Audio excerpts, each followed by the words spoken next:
Alrighty, Brent Fikowski here, chatting with the Professor Project team, all the members.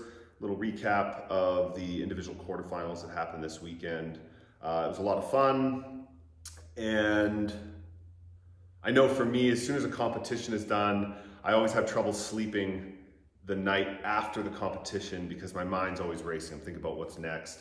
I'm excited that it's done, and it's always what's next. I feel like that week or two after competition, it feels like the sky's the limit. There's all these things you want to work on. There's all this excitement around training, and I know that's the case for a lot of people around here, whether they're doing quarters or, there's a local competition actually that happened this weekend called OVT. And after that weekend, everyone's really excited to get back to training. So it's important to harness that energy and focus on the things you can control, focus on creating good systems, good habits, because it's those training habits and the systems around those that are going to make you better, whether that's having your gym bag packed, or maybe getting a new pair of shoes, or maybe it's getting a better jump rope for crossovers, or whatever that is. Creating those systems, creating better eating habits, so you're spending less time thinking about what to eat, less money on your food, so you can spend that money on your training. Talking more about, I'll get into the quarterfinals and I'll talk more about kind of looking ahead. I was really happy overall with how things went. Obviously my worst score was that first one, but I was happy with my effort, did what I could with what I had. And then after that, I feel like my fitness has come a long way since the CrossFit Games. I think in general, my general aerobic fitness at the CrossFit Games in August wasn't where it needed to be, and that's definitely climbing up. My just sort of general fitness, not getting as tired as easily in, name a movement, but, and a lot of that's just been from just long, slow conditioning. And then happy with my movement progress in the deadlifts and some of the gymnastics movements. Obviously not able to see it yet with the handstand push-ups and the ring muscle-ups, but that should be coming along near semifinals now that the little arm injury I had is mostly healed up. And happy with the GHD progress. That's something I've been working on, increasing my GHD cycle speed and just increasing my kind of resiliency to high sets of those. V-snaps is going to be something I'm working on. It's like everything, I've been doing toes to bar, I've been doing GHD sit-ups, I've been doing other core exercises. A lot of those ones I just mentioned, GHD's toes to bar, I find target the lower abdominals, and the V-snaps seem to target a little more up here. That's just an area that kind of burnt out a little sooner, so I'm curious to see if I'm able to mix those in a little bit. If I see like a pretty rapid improvement, and then probably a little bit of a plateau, and I'll find kind of that sweet spot of the sort of reps that I can maintain. But I'm thinking if I just mix those in once a week, and I will for the Professor Project members as well, I think that you'll see this kind of fast increase because it's something new, and then a leveling off. And so it's always tough with these new movements. No one was practicing V-ups or maybe in a warm-up or something, but not thinking they would probably come up as an actual movement. Wall facing, you could probably have, been practicing those or variations of those. And same with people doing crossover double unders from the games. I didn't think that they'd have those at quarters. I thought maybe at semis. And so looking forward to training, I think it's important to focus on quality movement patterns when it comes to basically the basics.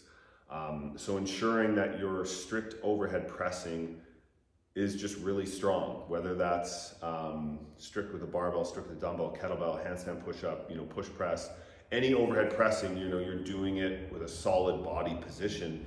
So that's going to transfer over to whatever handstand push-up standard's next. So instead of trying to maximize this new line standard that's been created, it's keep kind of moving your hands around, right? If you're doing wall facing or normal handstand push-ups, kipping strict, whatever it is, make sure that you're mixing your hands up and you're not just trying to do the standard that they came out with this time, because it'll probably change again. I think we've had about a dozen different handstand push-up standards. And the same would go for pulling, a variety of pulling grips is always a good idea. And obviously the barbell stuff's a little more common, but something like a sumo deadlift, instead of just always training conventional, it's maybe, pull sumo heavy every now and again as well. The jump rope kind of, obviously at the games, caught everyone off guard, but now it's all right, you need to be good at the jump rope, right? There's this, you could work on backwards, you could work on backwards crossovers. You could do like the side crossover, the side here, like like there's different things you can do with a jump rope. And I know, I'm going to spend a little time Googling what those things are and making sure I'm practicing all of those as opposed to just, fast doubles, or fast singles or fast triples, or, crossover doubles, and now it's crossover singles. And so like the list kind of is going to keep, I think, expanding for those things. And I'm going to do a little bit of time thinking about, what else could be coming up. But, if you're not at my level yet, it can get a little overwhelming. You'll see a workout and you don't want to be training for the last competition you just did. So, if you just did the open, let's say, like, oh man, I really got to work on my wall walks and heavier snatches and my one arm max thruster. It's like, guess what? You're not going to max out your thruster again. Like, it's probably not going to happen. Is your my deadlift's bad too. Oh, so is my squat. Oh, well, is your technique and your snatch good? No. Okay, well, is your technique and your clean? No. Maybe just focus on the Olympic lifts, because odds are if you get a really good clean, a really good jerk, and a really good snatch, all your other lifts technically are probably going to be pretty good. And in order to get your clean, your snatch, and your jerk up, you're going to have to do some strict press. You're going to have to do clean pulls. You're going to have to do snatch pulls, shrugs, power snatches, squat snatches, all those things, back squats, front squats, all those things are going to have to happen. So kind of like an Olympic weightlifting focused barbell program is probably still the best bang for your buck. And when you look at gymnastics, it's like, work on your butterflies, work on your strict pull-ups, work on your kipping handstand push-ups, your strict handstand push-ups, your handstand holds, your handstand walks. If you can do those things, any sort of standard that's a little new, odds are you'll be fairly proficient in. So instead of like hyper focusing on, some list of 100 things, it's like, what, if I can do a kettlebell snatch, I can probably do a dumbbell snatch, right? If I can do a perfect form, one arm kettlebell, long cycle snatch like the kettlebell sport, and I can do a really nice squat snatch with barbell, anything with a dumbbell I can do. I can do a dumbbell snatch, I can do a dumbbell squat snatch, I can do, a dumbbell clean and jerk. And so kind of, trying to minimize that, like the chaos and all of these things, and trying to strip it down to the essentials in your training. And obviously that's something I'm going to continue to try to refine, and then also explain the why behind each week with the Professor Project team, making sure we're getting, kind of the minimum effective dose. And what that means is, the minimum amount of training possible to get the most amount of benefit, or the required or the desired amount of benefit, which is, to get fitter and get fitter without getting hurt. Yeah, and that's always the challenge, because the list of things that you need to do as a CrossFitter keeps expanding, and it seems that that's sort of the direction that CrossFit Inc. is trending, as opposed to, hey, this is the sport, we're figured it out, it's combinations of these movements. It's like, no, we're still continuing to push it. We're adding new movements every competition, every year. And so kind of being okay with that, being okay with a bit of the chaos, and making sure you're fit enough to kind of weather those storms is going to be really important, mentally, physically, and all those things. Yeah. As far as my own performance, I know that's probably why some of you are watching this. No, I'm bouncing around a bit here, but I'm actually going to help someone soon here redo a workout to hopefully qualify for semis. So I'm very excited for that. It's exciting to see someone push themselves and dedicate a lot of their lives to qualifying for semis for the first time. I know what that was like, trying to qualify for my first regional. It's very exciting. But as far as my performance, I'm excited to build on this for semis. I was excited with how my fitness felt in the rowing workout. I was excited with how my fitness felt. Even in the clean and jerk workout, I think I should have maybe pushed the pace a little bit there on a few of the reps. I think I need to, I've been putting in a lot of work the last few months, and I'm starting to sort of see these flashes of how that work is resulting in like some really good scores. And I need to trust that I have the ability to, push even a little past that. So there's going to be some times in the next 2 months here leading up to semis where I, push past where I'm comfortable and see where that line is in certain things.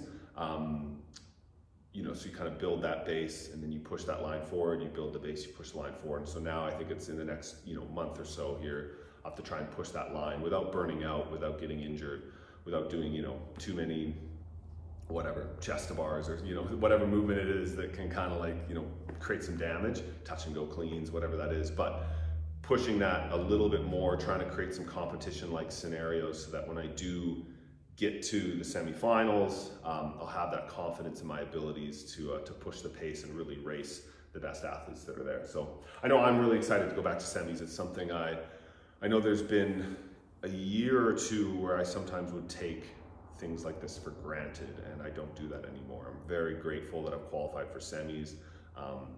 You know, you'll never hear me saying, oh, I'm excited for the games this year, because I know I haven't qualified yet. And it's the same with semis. You know, you haven't made it until you made it. Obviously still pending video review, but you know, all have made semis this year, which I'm excited for. I'm honored by the opportunity, because I know there's someone in 61st who wish they had my spot. So I'm really excited for the opportunity again to try to qualify for the CrossFit Games. Yeah, excited for you know, my family to watch and my fans to watch, and just for me to enjoy the experience. You know, it'll be, gosh, like my 10th or 11th like regional or semifinal or sanctional year, and so yeah, trying to take every year as seriously as possible and really enjoy it. So thanks for following along. Hopefully you got something out of this video, whether it's for your own training or you know, a little bit of a mystique around what I've got planned for the Professor Project team. But I'm really excited to sort of lay down a new format in the next week or two and try to find a way to, you know, maximize the training program for myself, and then you know, distill that down as well for the essentials to for the Professor Project team. I think we're going to come up with something really special and find a way to, you know, touch on a little bit of everything every week, so you know, it just feels like, oh, I can't miss a session because this is when we practice this and this is when we practice that, and you know, just eliminate as much filler as possible is always the goal. So anyway, hope you guys are having a great week, and hope you had a great weekend if you did do the individual quarterfinal workouts. They're a lot of fun. They're challenging. They were definitely tests. You either had the skills and had the strength, or you didn't, and it was pretty cutthroat if you didn't. But you know, an opportunity to learn, opportunity to get better, and that's it. I'm out. Talk to you all soon.